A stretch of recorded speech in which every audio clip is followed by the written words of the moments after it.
Over the past 30 years, I've been devoting my life to animal rescues in the south of England. If this booth collapses, we're both going to be in mighty big trouble. Never has British wildlife been more under threat. Run, Alex. He's going to slip. People and animals are increasingly coming into conflict. This is within a mile of the M25. Ah, Struth. Ah, it was close. After 16 years of Wildlife SOS on the television, this is our first ever series of Wildlife SOS online.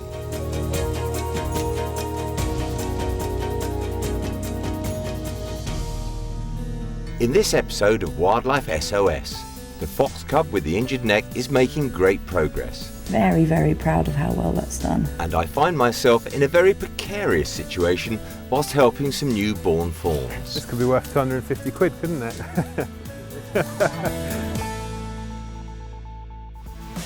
In the last episode, our latest baby badger had been extremely flat, so we decided to introduce her to our existing badger cub in the hope that some interaction would perk her up. However, later that evening, not much had changed. Well, I've been in and checked on the badger an awful lot this evening, and I've been watching her the whole evening on the CCTV. Her being in here isn't helping. She hasn't eaten anything worth considering today. I called Lucy back in again on a day off, which is probably not going to go down well with anyone. But, you know, we've got an animal that is possibly going to die, and we're going to do everything we can to save her, but I'm incredibly worried now. She's very flat, she hasn't eaten, she's really just skin and bone, to be honest.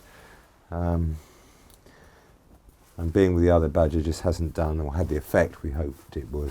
Well, I'm going to start with taking some blood so that we actually see what's going on. First of all, I want to check how anemic she really is, and we can only do that with a blood sample. But while I'm there, I'm also going to check liver and kidneys, because any period of starvation or when she's been as emaciated as this, we don't know what damage it's done to her internal organs. And this may give us, or will give us, some idea of what's going on and how critical she is. In the meantime, while we wait for the results of that, I'm going to put her on a drip, but on a very low rate, because I don't want to dilute what little blood she's got. She should be fighting us now, and she really isn't. At first we thought her lack of fight was from loneliness. However, the few hours of being with our other badger cub has had no effect on her at all. There's now a very real possibility that something much more serious is going on. This big machine will measure her liver and kidneys and see what her internal organs are doing. This machine is going to measure what her blood is doing, so her white blood cells, if there's an infection, red blood cells, we'll see if there's any anemia. I'm pretty sure she is anemic because she's so pale on the gums, but this will give us the actual results, so we'll know what we're dealing with. What I don't want to see is a problem with her kidneys. That's what I'm really worried about, because she was so skinny, so dehydrated. Is it too late for her kidneys? We'll soon find out.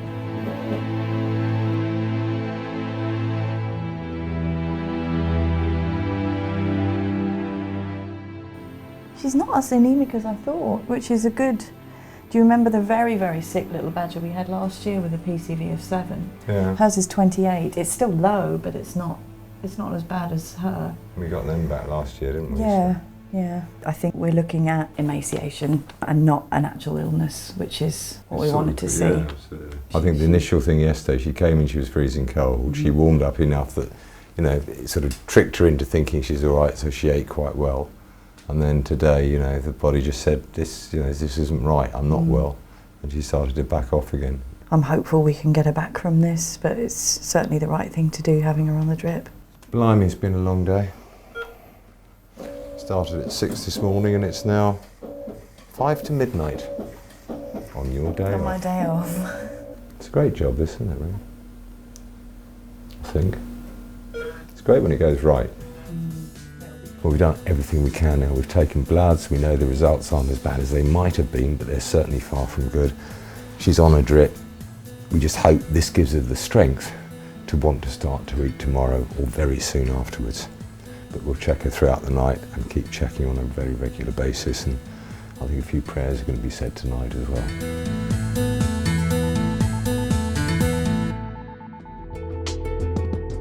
The next day it's another urgent start as I've received a call regarding a female roe deer, which has just given birth to 2 fawns on a building site. So I swiftly head off to meet Aaron, the site manager. The machine driver was up working in the digger, stopped to take a short break. Right. And the roe deer jumped into the garden and gave birth literally in front of him. Literally in front of him? So, yeah, not quite what we were expecting. No, I bet. The 2 babies were here originally. Right, just here? We took 2 large bits of bark so as not to touch them. Good man. And just put them the other side of the fence where the mother was. Is the other one still there, the young one? Yeah, you'll hear it and see it when you get closer. It's just there, look. Okay, obviously. They're so cute. Okay, I'm just going to have a quick trot to see if I can see the other one, because we can put them together, that'd be really good. Get over here without killing myself at my age. I'm too old to do all this now. Never too old. Yeah, that's what the brain says, the body says something else. This could be worth 250 quid, couldn't it? For the 2 fawns to have the best chance of survival, they need to be together somewhere quiet and with their mother, away from the building site. So I go off to see if I can find the other baby. Back at Wildlife Aid, Lucy's getting on with the daily checkups of our other orphaned animals that will stay at the centre until they're old enough to be released. Well, this is the little fox cub that came in 10 days ago now. She had the bandage on her neck, which she was ever so good with, and left it alone. And today is the final recheck of the wound. It's done far better than any of us expected. I'm so pleased with how well this is done. I mean, once her fur grows back, you just wouldn't even know anything had happened. Very proud of how well that's done. So obviously the whole time she's been with us, because of this wound in her neck, I haven't been able to mix her with other cubs. The main reason for that was I didn't want any of the other cubs going for the bandage that she had on or pulling at the wound and making things worse. So now it's healed, it's finally time that she can actually mix with some fox cubs. And her neighbours in the pen next to her, there are 3 fox cubs that came in pretty much the same week that she did.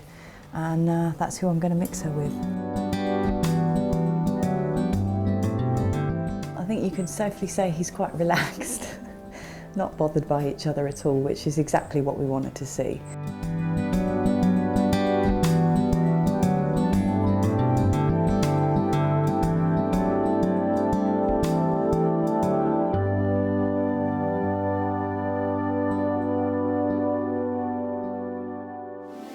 Back at the rescue, we can still only locate one of the babies, but faintly in the distance we suddenly hear the call from another deer, which seems to inspire the baby we have found to get up and start walking away.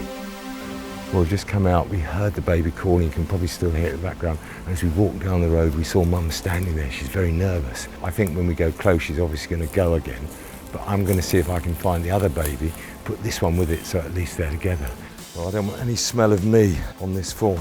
So I'm going to do 2 or 3 things. I'm going to firstly rub my coat in a load of the undergrowth so it doesn't smell of humans. Then I'm going to do the same with my hands so I get my human scent off it for the very short time I've got to handle it. Then we pick up the baby. You're so cute. Come on in. Okay.